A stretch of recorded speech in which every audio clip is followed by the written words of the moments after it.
After such an amazing feedback in the last video, I have decided to continue with the Python series, and in this one we are going to talk about Python conditions and what is the difference with Python conditions in terms of the PHP, JavaScript and other languages. So stay with me.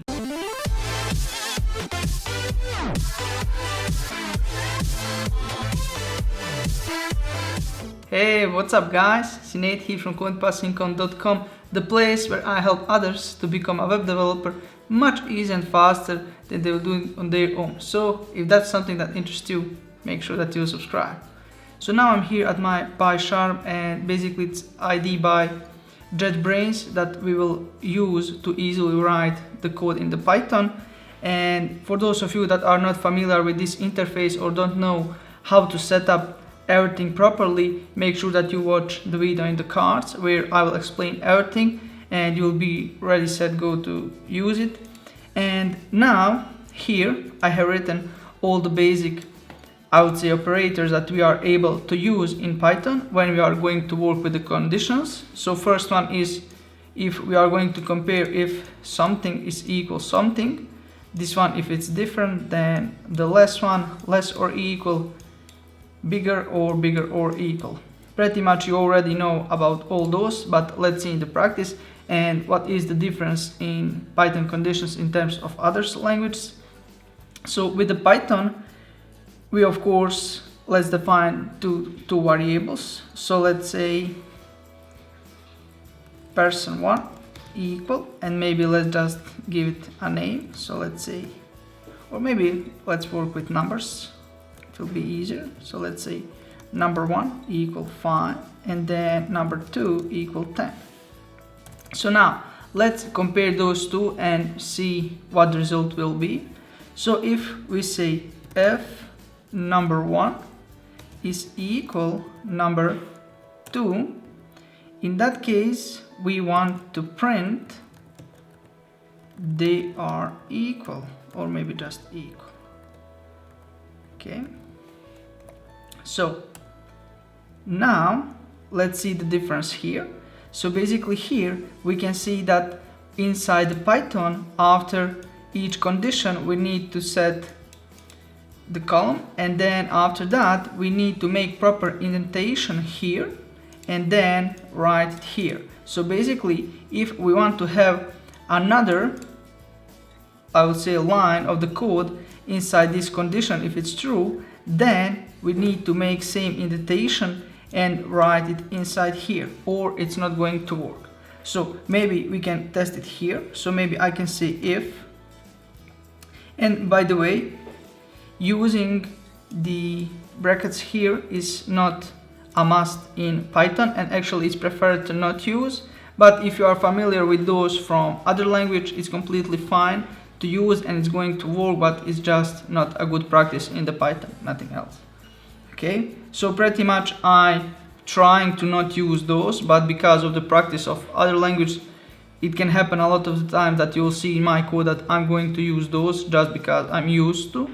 It's a habit, but other than that, it's not a must. Okay, so let's execute this file.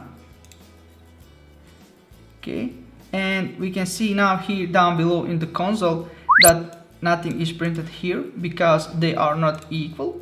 So because of that, if we have a condition where we test something and we want to say, okay, if it's not this one, then execute something else. In that case, we will say else again, and then we'll say print not equal. Okay, so let's execute again. And now you can see down below in the console that it says that it's not equal. So it means that we haven't executed this line of the code, but we have executed this one. Okay, so now let's change this number and test again. Okay, now you can see here that it says equal. Okay, which means it is correct. Okay, now let's see how we are able to say, okay, if this is not correct, let's now make some different tests. So maybe we can say, I will change the number.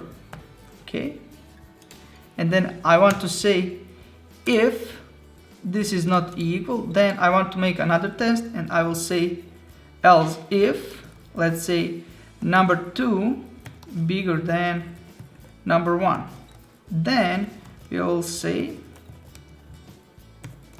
okay, something like this. So now when I execute, we can see that that is correct state. So now this line of the code is executed.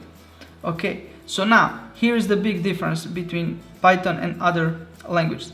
You can see now here that we are not using the standard else if, because that is not going to work, and in the Python we are going to use elif, which is else if.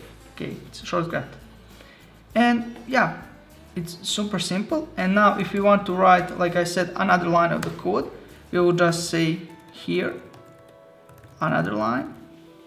But you need to notice that I have made proper indentation here, and when I execute, that is going to work. We have the both of them. But now if I remove this indentation and try to execute, you will see that I have a lot of the mistakes here, and they say here that the problem is with else, and the problem is not with else because that's okay.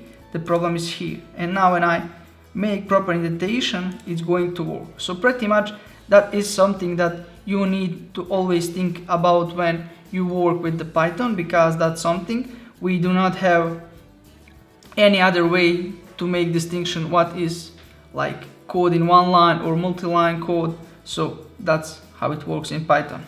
Okay, so pretty much that's it. I hope this was super short and to the point video, and now all you need to do is to keep practicing.